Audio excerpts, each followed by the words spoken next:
The main idea behind the campaign is to create awareness about diabetes in our part of the world. And to just give you a quick background as to why this is important is because diabetes, as we all know, is a growing health burden all over the world, but more so in our part of the world because India is one of the diabetic capitals of the world. Next to China, we have almost the largest number of people living with type 2 diabetes.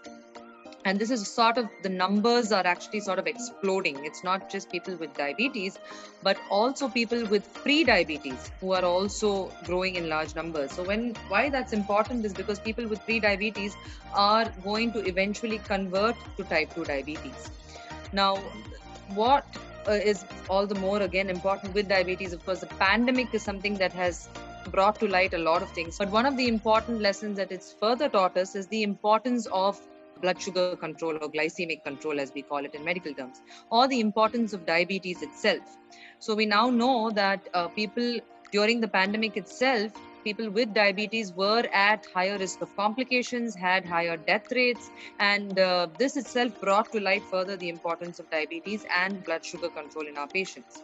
So all this is what brought about the need for this movement and for us to sort of create more awareness in and around diabetes in our part of the world, which is what was the driving force behind this Defeat Diabetes campaign launched by the RSSDI.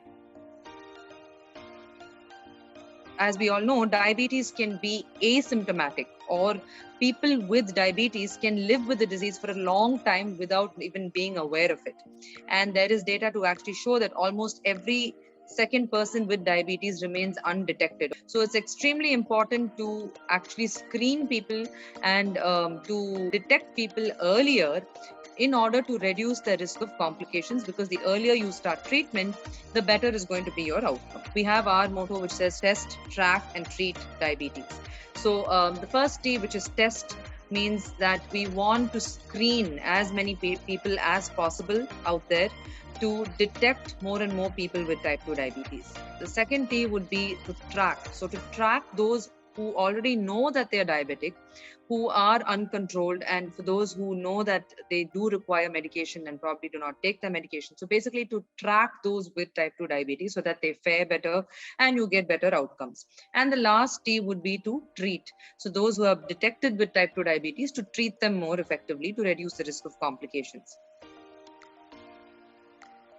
The concept behind testing is to detect those who still remain undetected. So it is known that a large number of almost 50% of people with type 2 diabetes remain undetected for a very long time. And this is a problem because if you remain undetected, you remain untreated. And then your risk of complications increases. And quite often we do find people who present at diagnosis of type 2 diabetes itself, they have a complication. And this is what we're trying to prevent. Just go out there and check your blood glucose. You can do it by just a simple finger prick. You have the glucometers, which are available very easily. And if you don't want to, of course, you don't have to buy one. You can just go to your local doctor or nearby clinic and ask to be checked out for your blood glucose. And ideally, of course, it is best to test in the fasting state. But if not, then any time of the day, if you could just go and check a random blood glucose, it's called an RBS, or a random blood glucose. And this can be done any time of the day. And if you can just check your blood glucose, and if it's below 140, then you're safe. Or if it is more than 140, then you might need further testing. As I mentioned earlier, those with type 2 diabetes who are known diabetics. Now, even people who know that they are diabetic, they probably do not take their medication regularly. They don't go to their doctors as frequently as necessary, and they do not keep track of their diabetes as effectively as they should be.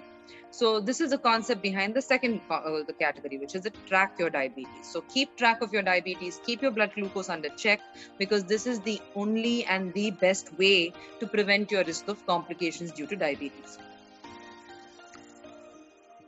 Do have uncontrolled diabetes, so those with uncontrolled or high blood glucose, please get yourself treated, go to your doctors, get yourself checked, and treat yourself for better outcomes.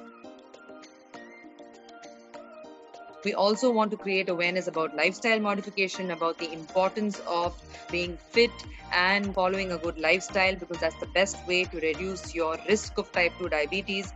And this applies to people, especially those with the risk factors of type 2 diabetes and those with a positive family history. So if your parents or your brothers, sisters, if it runs in your family, if you have a hereditary risk of type 2 diabetes, number one, those who are overweight or obese, especially those with higher abdominal obesity, which means a higher, belly fat, and those who generally have a sedentary lifestyle, especially now with the lockdown and the pandemic, a lot of people are working from home. So the amount of physical activity has further come down. Sedentary lifestyle has actually increased further in a lot of households. Poor dietary habits. Beyond all this, of course, stress. So these are all the risk factors of type 2 diabetes. And if you have any of the risk factors, or even if you do not, it's always good to just go out there and check your blood glucose so that you can detect it early and treat it effectively.